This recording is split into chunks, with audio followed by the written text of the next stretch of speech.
বন্ধুরা, তোমাদেরকে আমি আগেও বলেছিলাম যে আমি খুব একটা ভালো পিঠে করতে পারি না, মানে আমার মা ঠাকুমারা যেরকম সুন্দর করে পিঠে করে আমি কিন্তু সেরকম সুন্দর পিঠে করতে পারি না।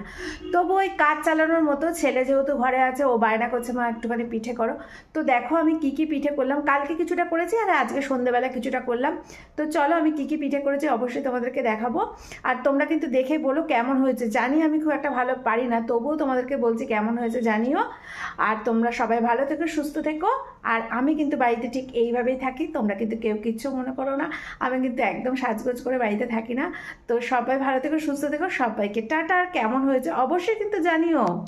তো দেখো এখন আমি মালপোয়াগুলো ভেজে নিচ্ছি। গতকালও কিন্তু মালপোয়া আর পাটিসাপটা করেছিলাম, আজকেও কিছুটা করলাম, কারণ একসঙ্গে অনেকটা করতে তো কষ্ট একা হাতে, সেই কারণে দুদিনে করলাম। আর দেখো এখানে চুষি পিঠে করেছি, চুষিগুলো কেমন কাটা হয়েছে অবশ্যই কিন্তু জানিও বন্ধুরা।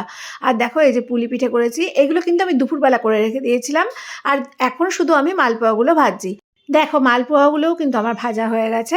তোমরা কে কী বানালে আজকে অবশ্যই কমেন্ট করে জানিও। সবাইকে টাটা।